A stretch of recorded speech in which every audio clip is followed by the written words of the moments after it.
नमस्ते बच्चों। पिछली कक्षा में हमने पाठ 13 रासायनिक परिवर्तन और रासायनिक बंध के बारे में अध्ययन किया था, जिसमें हमने रासायनिक परिवर्तन के बारे में जानकारी प्राप्त की थी। रासायनिक परिवर्तन अर्थात वह परिवर्तन जिसको होते समय, जब ये रासायनिक परिवर्तन होता है तो उस समय मूल पदार्थ का रासायनिक संगठन जो है वो बदल जाता है और अलग रासायनिक संगठन वाला, अलग गुणधर्म वाला नया पदार्थ तैयार होता है। जैसे कि आम जब कच्चा रहता है तो उसका रंग कैसा होता है? हरा, और स्वाद होता है खट्टा। लेकिन जब वही आम पक जाता है तो उसका स्वाद मीठा हो जाता है और रंग पीला हो जाता है, अर्थात उसमें रासायनिक परिवर्तन होता है। हमने दो प्रकार के रासायनिक परिवर्तन के बारे में पढ़ा था। पहला प्राकृतिक रासायनिक परिवर्तन, जिसमें हमने श्वसन और प्रकाश संश्लेषण के बारे में जानकारी प्राप्त की कि उसमें रासायनिक परिवर्तन किस प्रकार से होता है। दूसरा हमने देखा था मानव निर्मित रासायनिक परिवर्तन, और उसमें हमने अनेक प्रकार के रासायनिक परिवर्तनों के बारे में जानकारी प्राप्त की थी। आज हम पढ़ने वाले हैं रासायनिक बंध। तो आइए रासायनिक बंध के बारे में पढ़ते हैं। बच्चों, पिछले पाठ परमाणु के अंतर्भाग में हमने तत्वों के इलेक्ट्रॉनिक संरूपण और तत्वों की संयोजकता के बीच क्या संबंध है उसके बारे में पढ़ा था। हमने देखा था कि जो निष्क्रिय गैसें होती हैं वो रासायनिक बंध तैयार नहीं करती, क्योंकि उनके इलेक्ट्रॉनों की अष्टक अथवा द्विक स्थिति पूर्ण होती है, अर्थात उनके बाहरी कक्ष में इलेक्ट्रॉनों की संख्या या तो 8 होती है या 2 होती है। लेकिन इसके विपरीत इलेक्ट्रॉनों की अष्टक अथवा द्विक स्थिति अगर अपूर्ण होती है तो परमाणु उसके संयोजकता इलेक्ट्रॉन का उपयोग करते हैं।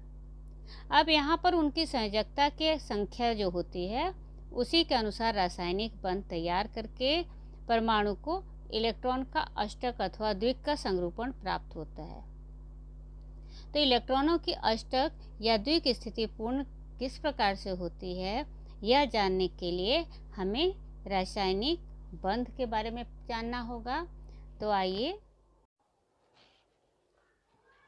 बच्चों, रासायनिक बंध को समझते हैं। रासायनिक बंध क्या होती है? तो मैं आपसे एक उदाहरण देती हूँ कि 2 बच्चे हैं, जिनमें से एक बच्चे के पास 4 रुपए हैं और दूसरे बच्चे के पास 6 रुपए हैं, जबकि दोनों के पास 5-5 रुपए होने चाहिए। अब दोनों क्या करेंगे कि दोनों के पास 5-5 रुपए होंगे।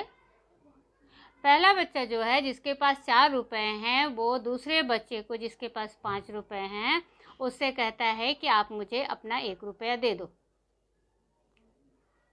दूसरे बच्चे ने क्या किया?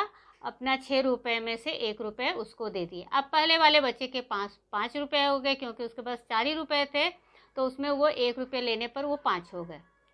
दूसरे बच्चे के पास 6 रुपये थे, तो जब उसने अपना 1 रुपया पहले वाले बच्चे को दे दिया तो उसके पास भी कितने हो गए? 5 रुपये।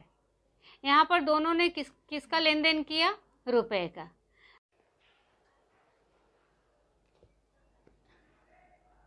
जब कोई तत्व दूसरे तत्व के साथ जुड़ता है तो वह ऐसे ही नहीं जुड़ता, वो एक बंध के साथ जुड़ता है।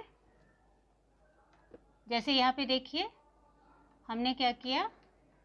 2 हाइड्रोजन और 1 ऑक्सीजन लिया है, और ये दोनों आपस में जब जुड़ते हैं तो यहाँ पे ये इस डैश के द्वारा जुड़ रहे हैं और जुड़ करके बनाते हैं H2O यानी कि पानी।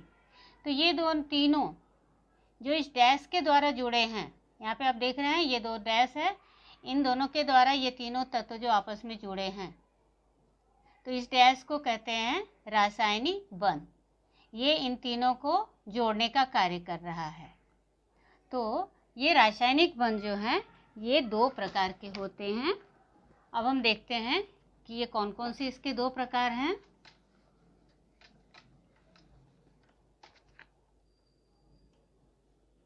पहला प्रकार है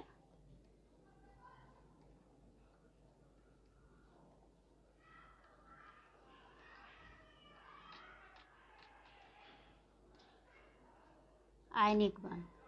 और दूसरा प्रकार है